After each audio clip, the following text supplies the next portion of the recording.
Jesus journeyed to a city called Nain, and his disciples and a large crowd accompanied him. As he drew near the gate of the city, a man who had died was being carried out, the only son of his mother, and she was a widow. A large crowd from the city was with her. When the Lord saw her, he was moved with pity for her and said to her, "Do not weep." He stepped forward and touched the coffin. At this, the bearers halted. And he said, "Young man, I tell you, arise." The dead man sat up and began to speak, and Jesus gave him to his mother. Fear seized them all, and they glorified God, exclaiming, "A great prophet has arisen in our midst, and God has visited his people." This report about him spread throughout the whole of Judea and in all the surrounding region. The Gospel of the Lord. Praise to you, Lord Jesus Christ. We're having a technical difficulty up here. Leo, I don't think it was open, actually. It was not. Now it's on. It's causing all kinds of problems. If I just sit still, it'll be okay. I'm not going to move. I'm standing right here. Today we are reading the Gospel of the widow of Nain. This Gospel deals with a subject that is universal. It is a subject that comes for us all. It is a subject that no matter how wealthy you might be, how much influence you might have, you might be a man of great wealth and influence, you might be a homeless person living on the street with no influence. It is a great equalizer because it comes for all of us. And of course, I'm speaking about death. We live in a culture that denies death. We live in a culture that does everything it can do to avoid the subject. We live like we're never going to die, particularly in the Western culture. But death is as much a part of life as birth itself. Many of us are scared to death about death. And a lot of how our attitudes are formed about death is directly attributed to the question of what we do with Jesus. Our story comes in the 7th chapter of Luke, and the beginning of this chapter is the Roman centurion who comes to Jesus with the servant who is ill. Says, "Please come heal my servant." He says, "Let's go." He says, "No, I'm not worthy for you to enter under my roof." We say this in our mass. We know what happens. Jesus says, "No greater faith do I see in Israel than this man. He's a Roman, he's a pagan, he's one of the bad guys, yet he gets it." And then directly from there, they go into the scene, this town of Nain. Many people are following Jesus at this point. He's got quite a crowd. So this large crowd intersects with another large crowd, which is a funeral, carrying this young man who had died out of the city. And as these two crowds converge, evidently there must have been some conversation, because Jesus is made aware of the fact that this man has died and that he is the only son of this woman who is a widow. Now this story, strangely enough, has very little to do with the man who died. And it has everything to do with the widow. And to understand this, you have to understand the cultural significance of the fact that she's a widow. That means that her husband is dead. And she has this one son. Now he's dead. What that means is that this woman is in big trouble. In Mosaic law, a woman was not allowed to own any property. All of her possessions, upon the death of this only son, was now going to revert to the closest male relative of her former husband. Translation, this woman would be on the street begging within a week. And that's okay, because that's just how it was. And not only that, but the people would look at that and say, well, obviously she must have done something that upset Yahweh, because that's how the theology was. She was being punished. And so, well, too bad, but that's just the way it is. Of course, Jesus doesn't react to that at all. Jesus is moved with pity for this woman. And he goes in and he touches the coffin and he says, "Arise, young man."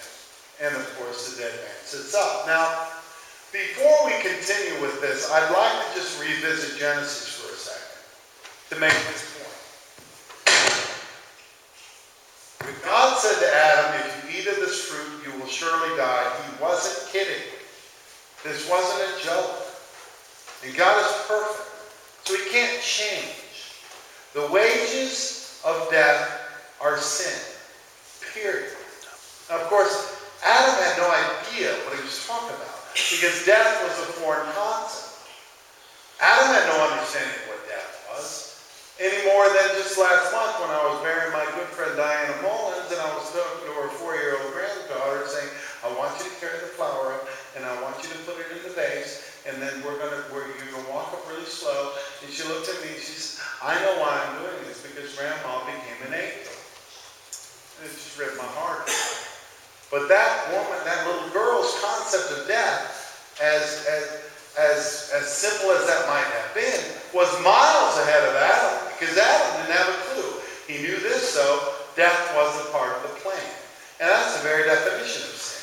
Sin is anything that's outside of the will of the Father. And just a little bit contaminates the whole pot. Because we are all that man lying in the coffin. We might believe in God. We might try to pray. But we, as human beings, are fallen in nature and sinning every day. And just a little bit of sin is going to contaminate the whole body. I have a couple of brothers, an older brother and a younger brother, and they're very, very different.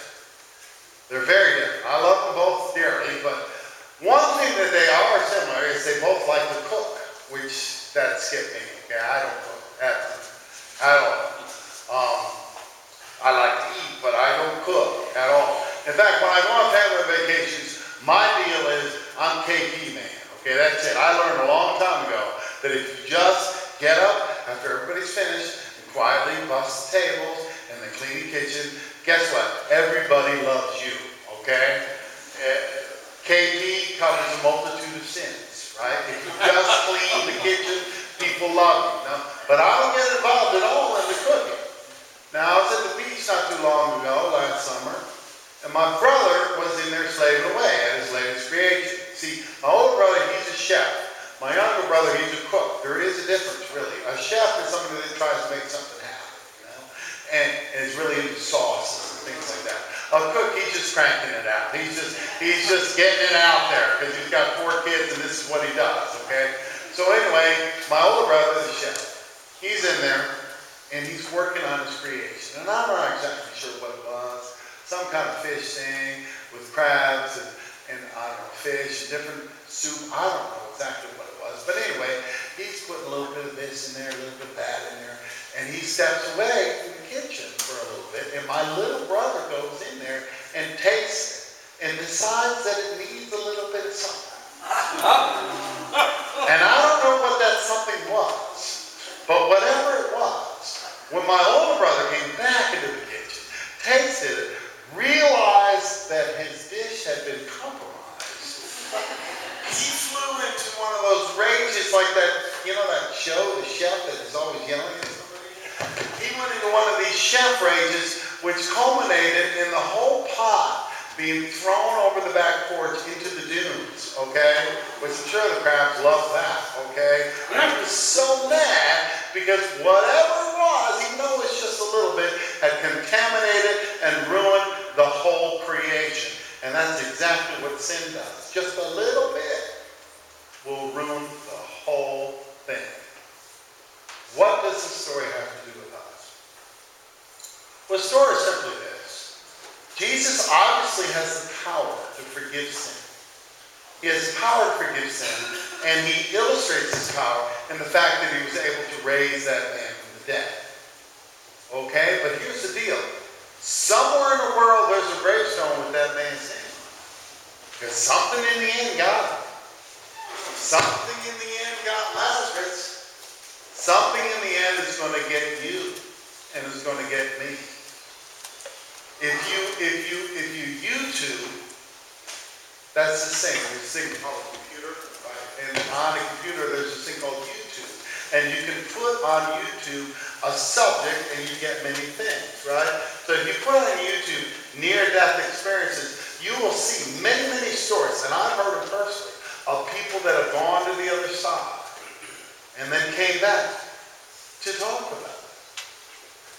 But the question is not whether you had a near-death experience. The question is, what did it do to change you? So oftentimes, when I talk to somebody that's had a near-death experience, maybe it was cancer that went into remission, maybe it was a terrible auto accident that they recovered from, maybe it was this, maybe it was that, there's 1,000 ways to die, right? So how many times do I hear this? You know, Father, it just changed everything. I'm just completely different now. All the things that I used to think were important are not important anymore. All the things that I used to neglect, now I really pay attention. I used to be a workaholic. Now I'm a family-aholic, okay? I used to really be into this, and now I don't care so much about it. You see, it really was a paradigm shift. Now I really understand. I'm much more spiritual. I pray all the time. Life is totally different than before when that happened. Here's my question. Why is it that for so many of us, we have to almost die before we can learn how to live? Isn't that true? Death comes for all of us. And the question is, are we affected? Imagine that you're that person lying in the coffin, and Jesus is knocking on your coffin, saying, wake up, get up. Do we hear that voice?